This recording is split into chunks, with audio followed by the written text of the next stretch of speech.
Hello everybody and welcome to Legend City Sentai Denzicaster, your weekly look into the wonderful world of Tokusatsu. I'm your host Mike, and once again I'm joined by... Josh, Joe Gibkins' homeboy. Woo woo! Nice to be back, America. Yes sir, and as I drop a DVD case on the floor, we are going to start this episode off with a moment of silence as we are in mourning of the finest character that this show has yet have to offer us. Spider, we knew you well. Spider! Yes. We have seen the first death of a general in this show. So we have just got done watching episodes 7 and 8 of Johnny Sokko and his Flying Robot, which you can get the 4-disc collector set. It's released by Shout Factory. So the two episodes we're looking at this week, Our Enemy Scallion and The Challenge of the Two-Headed Monster. So, and to answer the question, no, not every episode has the word monster in the title. Okay. Just a lot of them. Just quite a few of them. So, in episode 7, which it does give the Japanese names for all of these episodes too. The episode 7, if you were watching Giant Robo, was called Monster Ikagaris is Our Enemy. But in this one, the Gargoyle Gang intercepts a secret decoder box that could lead to the discovery of Unicorn's base locations. Johnny and the Giant Robot must combat a monstrous acid-spitting starfish. Did you get that was a starfish? I thought it was more a manta ray. Looked like a blooper from Mario Brothers to me. Called Scallion in order to save the day. Although apparently, I'm assuming in the Japanese version, it was actually a squid, because Ika is squid. So I could see that more than a starfish. Yeah. But... And then episode 8, The Challenge of the Two-Headed Monster. A double agent named Harlequin has tricked Unicorn into assisting him with his evil plot and receives more aid from a fearsome two-headed beast. One head spits fire, the other one spits hot oil. We thought it was water. Oh, well. But it makes more sense now. Yeah. How can Giant Robot vanquish this new devilish foe when he may not even survive it? So say the synopses for these two episodes. If you're watching Giant Robo, it was The Challenge of Doublion, the swivel-headed monster. Okay, yeah, well. So perhaps a more accurate title for the monster. Yeah. So, like I said, we saw in episode 7, we see the end of Spider, which is pretty unceremonious. No, I mean, it's considering that this is the guy that he always gets away. He gets, he is a last bit of collateral damage from the acid spit of Scallion. Yes. The long and short episode 7 of Good, Bad, and Ugly. Apparently, Gargoyle is down on their luck and is hiring ex-Unicorn security guys, because in this episode they flipped the script, and apparently now Unicorn is the smart agency and Gargoyle has gotten a little I think what it is they got a little complacent, because Spider makes some, basically at one point where they're having their thing about the decoder, and no one knows where we're at. Then it cuts immediately to Gargoyle headquarters, and Spider's like, we of course already have a listening device implanted in this headquarters. At this point where Spider's like, it's a foregone conclusion that there are any Unicorn facilities that have not been bugged by Spider. Yeah. That was one thing we immediately just cracked up laughing, because we're sitting there going, at this point they don't even have to tell you. They don't have to show you that they've done it, because you know they can. And then immediately afterwards, the chief, they go like, "Yes, we know that they bugged us, and now we can tell them what they want to hear." And I'm like, finally. Yes. We also meet in this episode U6, who is Mari Hanamura, unless you're watching the Japanese version, in which case she's Mari Hansen. I think they got the names backwards. Yeah. Because, frankly, well, or they may not have. I think they may have just gone backwards here, because they referred to her as Mari Hanamura in the episode. Mm-hmm. But apparently her other name was Mari Hansen, so I don't know. Another ridiculously, proficient young child hired by Unicorn. Yeah. Because, I mean, Mari is a code breaker, for a better term. I mean, she pretty much is. She knows the code cipher, and she is eminently qualified with languages. When she shows up, she immediately speaks, like, it says hello in 4 different languages, much to the confusion of poor Jerry Mano. She looks like, I don't speak any of those languages. Yes. One of them was English. So, our enemy Scallion, I'm actually really sad to see Spider go. Because he was a really good villain. I mean, and have to say this one, if he has to go out, he went out. His hair game was on point, Mike. It was fantastic. The monster itself in this Scallion, whether he is supposed to be a squid or a starfish or a manta ray or the ancient ancestor of a Super Mario underwater villain, I mean, it looked pretty darn good. It looked kind of creepy, actually. Right. That mouth, especially. I mean, even though, granted, once you see the fight between Giant Robo and Scallion, there is a definite difference in fighting ability, where Giant Robo's like, elbow, kick, knee to the face, and then immediately Scallion counterattacks with left fin, right fin, left fin, right fin, acid vomit. Yes. That's it. That's all he got. Now, the one thing I will say, and it's one of the few times this show has done this, and granted, we're only 7 episodes in. Now, this show is shorter. It's a 26-episode series. But they have shown us on a couple of occasions that Giant Robo can actually be damaged and hurt. And they do that here by actually having the acid destroy one of his arms and just eat it away from the elbow down. I appreciated that. What I didn't appreciate was them being able to fix it in 5 minutes, apparently. Oh, yeah, when they get back and just an engineer can say, oh, he's fixed. He's good. Yeah. So that kind of took me back. And even though, like, one thing that Jerry said is, actually said, no, you need to get away because without you, Giant Robo, nobody can control Giant Robo. Right. So Jerry has a moment of lucidity in this series. And then there's another moment that was where they get in the car and they're like, all right, let's get going. And then immediately 2 Gargoyle Gang guys pop them like, we've been waiting for hours. Yeah. But then at some point the script is flipped again where they get to the meeting and somehow Johnny has acquired a child-sized Gargoyle Gang costume. Yeah. He might carry it in that same pouch that has his grenades and his Colt 45 and his lockpick. And all of his other gear. Let me ask you this. Do you buy Chief Azuma's whole line of, we planned for Jerry to get captured? Hell no. No, they're basically like, what? It's like, but he got captured. He's just, oh yeah, we planned that. Totally did. Okay, so let me ask this. Do you believe he planned it in that it was a plan that they all came up with together and this is what we're going to do and Jerry's in on it? Or did he plan on Jerry's own incompetence getting him captured? That's more likely. Okay. It's a fair question. Yeah, So, we have that episode. One thing I do want to point out in this, and it's something I always actually love about early tokusatsu, they really can't show gruesome human deaths in these shows. So they have to be inventive. And in this case, what we see first Spider covered in the acid liquid. We cut away and we come back to see his uniform lying over a humanoid-shaped soap bubble. And it looks like to get this effect, to have it where he gets down nothing, is they basically put it over a drain. Actually, the way they do that... Yeah. So when they do it, they cut away and they do a close-up. This is actually really common in the early Kamen Rider shows, too. The way that's done is you have the pool of soap bubbles you see there. Yeah. And then you see them slowly disappear into nothing.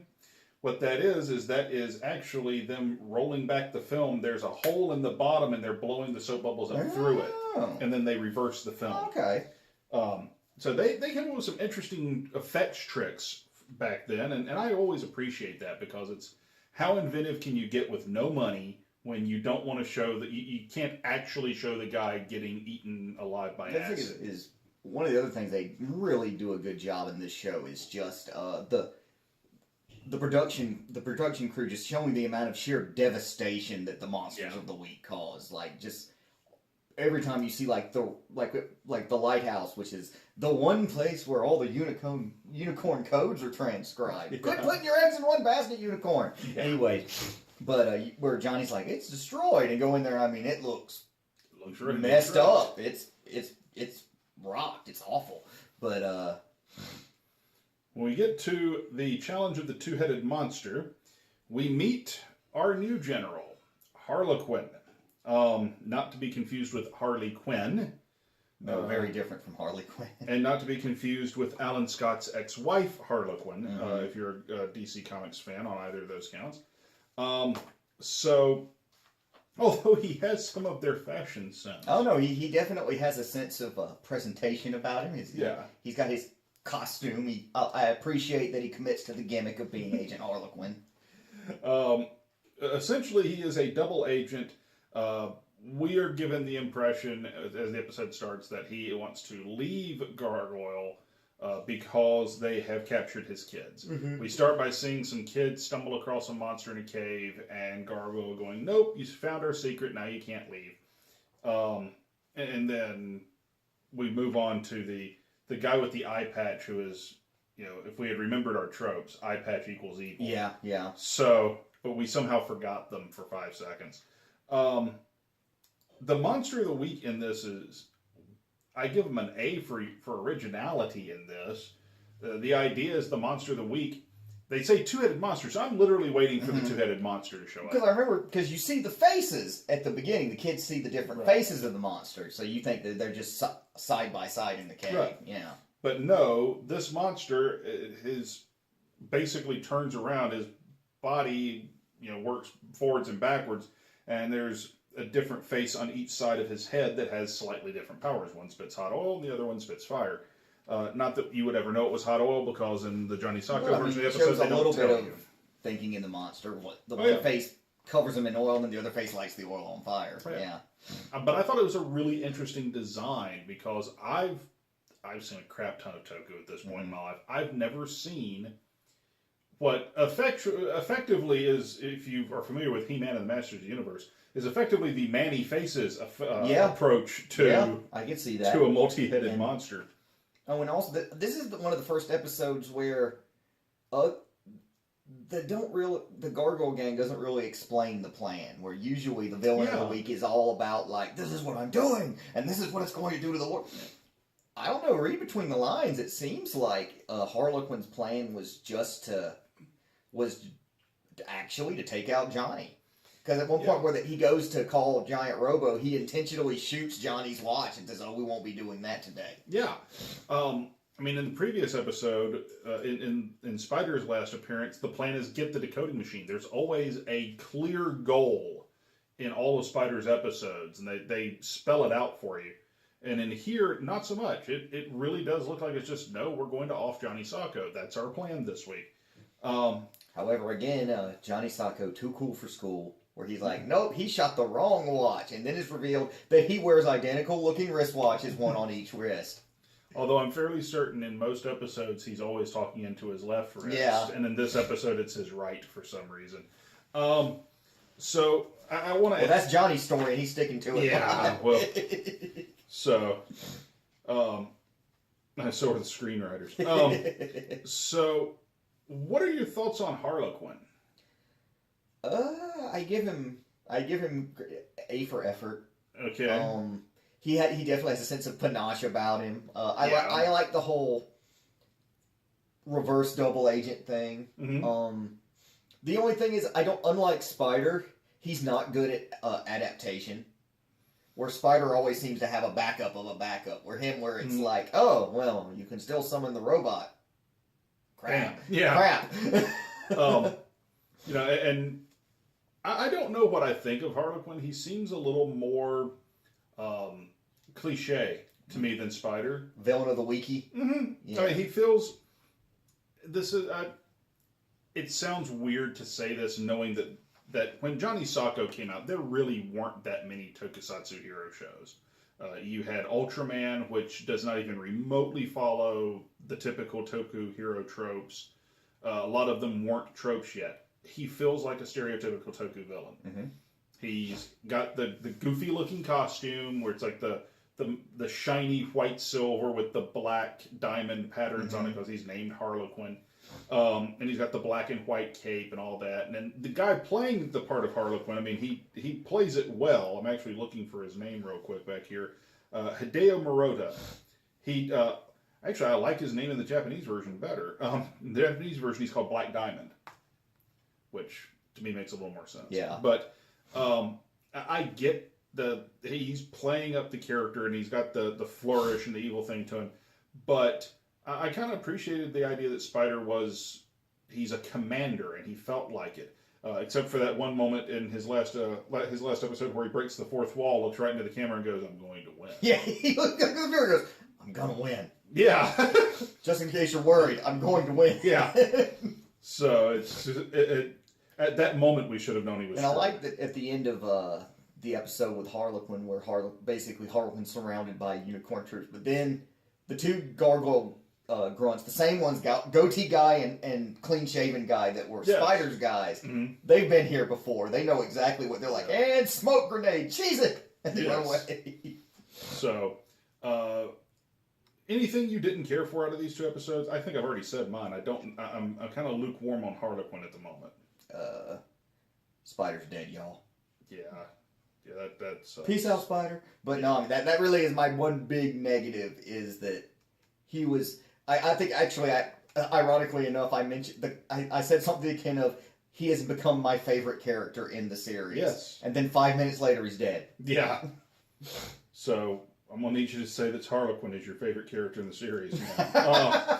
So I actually like Harlequin. I'm like, not really a fan of him. Maybe because reading some of those, it seems like they're getting back to Dr. Bottomless after. Yeah, I was looking at that. I'll see a lot of Harlequin mentioned in the next. Yeah, it's like the next 4 episodes. Suddenly, Dr. Botanist is the bad guy again, and I'm like, what? Well, I mean, it makes sense. Botanist is pretty much the dude that makes the monsters for make some of them, yeah. For Guillotine.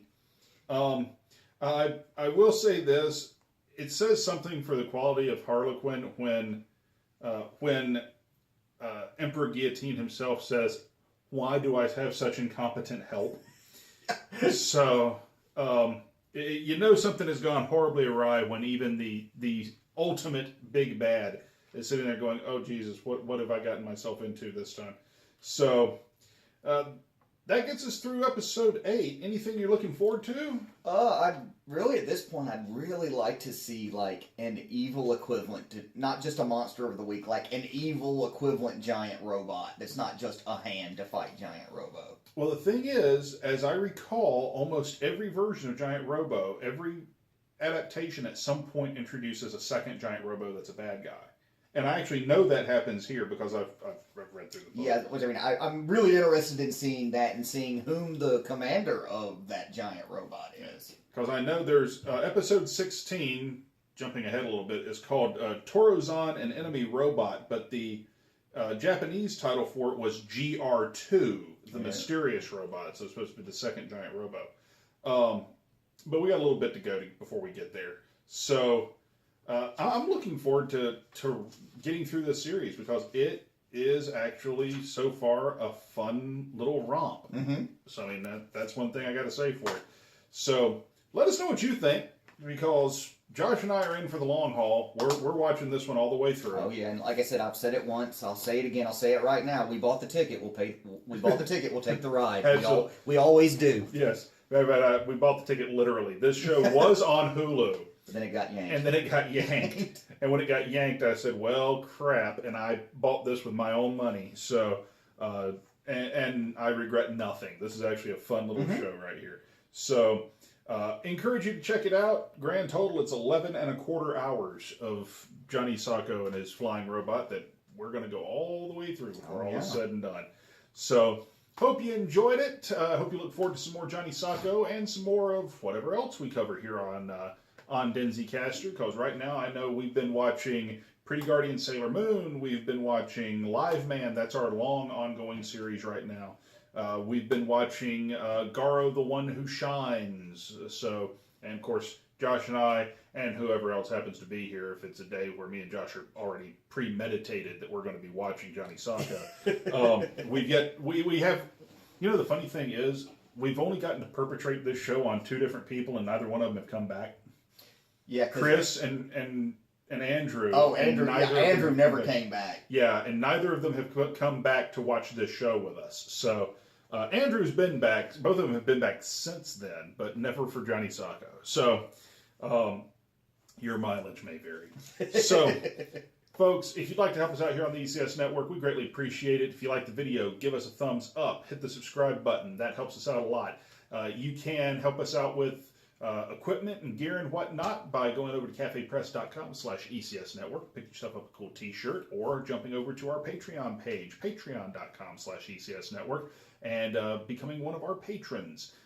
You'd be helping out all the shows here on the ECS Network. Denzicaster and Denzi Blitz, our 2 toku shows, but also Chopsaki Cinema, where you'll see Josh hosting. We need good likes, folks. Yes, they really, really do. And perhaps a couple of box fans, depending on where they're filming. But Chopsaki Cinema, Rage Quit Radio, 8-Star Anime, it goes to help us with our production, and we greatly appreciate any help you want to give. We hope you enjoyed this episode, and we'll be back next week with some more Denzicaster. Until then, I'm Mike. I'm Josh. We'll see you later.